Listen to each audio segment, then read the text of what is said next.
Today, Ukraine's top military commander says his forces now control about 600 square miles in Russia's Kursk region. A Russian official acknowledging the Ukrainians have taken over 28 settlements in that area.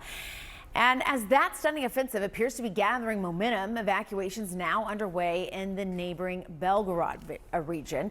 CNN senior international correspondent Fred Pleitgen is following all of this for us. And Fred, evacuations now in two regions along the Russian border there. This is all happening in the past 7 days. What's the latest?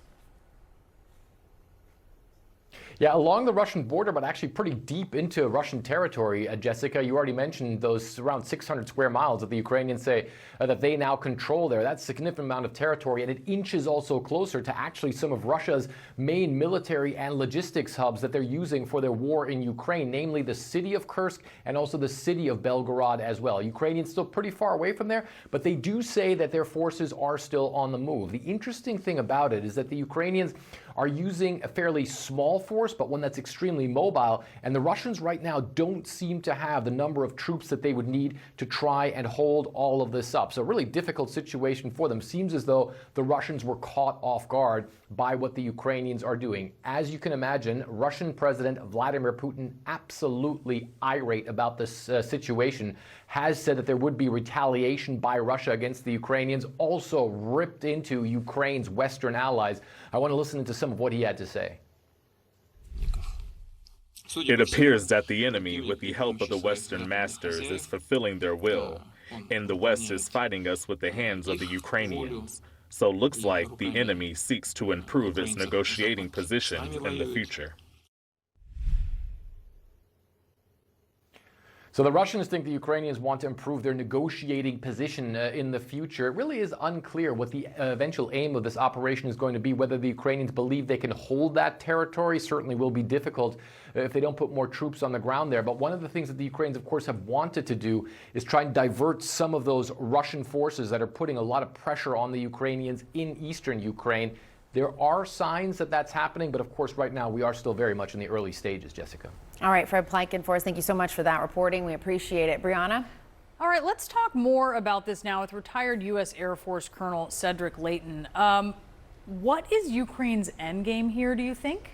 Well, Brianna, there are several possibilities, but I think the most likely one is to really increase their negotiating power. It's kind of what Putin just said in the piece that we just saw, because what they need is territory to exchange for the territory they have that has been taken from them in the Donbas region and, of course, Crimea. So that's, I think, the most likely reason for Ukraine to do this, but they are also putting pressure on the Russians in a military sense, and they're doing this in a very unexpected way for the Russians, which is a major achievement for them, at least so far. Is this an area they can hold?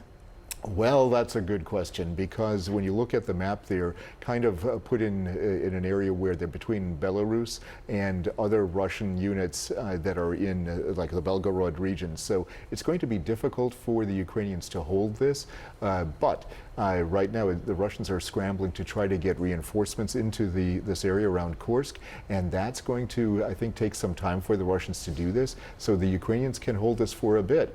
It, of course, remains to be seen what the Russians are going to bring in terms of firepower, in terms of troops, things of that nature. So it's going to take a while to really sort this out. Does this snarl any Russian efforts to advance on Kharkiv?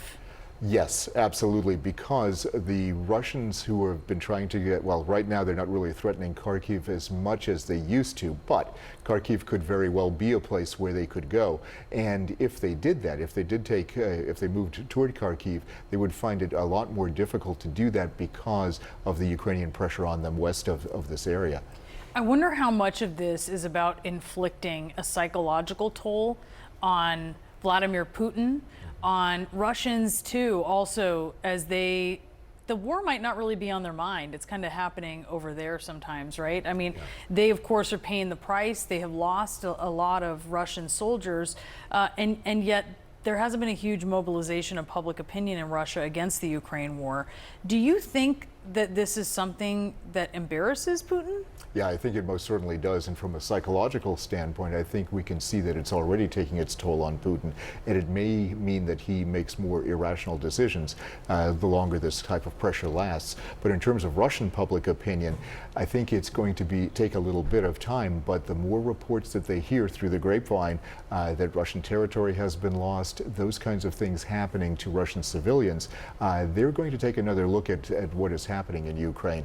And the other thing is we see a lot of Russian troops, a lot of Russian conscripts who are surrendering en masse to Ukrainians. That is a significant development, and that could portend some really grave dangers for the Russian military. Zelensky's claiming credit for this. He's out there, you know, we did this. We should know that's not always the case when you have Ukrainian forces doing things, for instance, with special forces. Why is he being so out there about this? I think there's several reasons. At first, he didn't take any credit for this. In fact, there was a lot of operational security, shall we say, a lot of silence around this particular military move. But what we're seeing now is the Ukrainians are owning it because it's successful. The other thing to keep in mind, these are not special operations units in the sense of, let's say, Russians who are fighting for Ukraine or Belarusians who are fighting for Ukraine. These are regular Ukrainian units coupled with Ukrainian special forces doing a lot of damage to Russia's ability to hold its border. Cedric, thank you so much. It's a really interesting time, so we appreciate you taking us through it.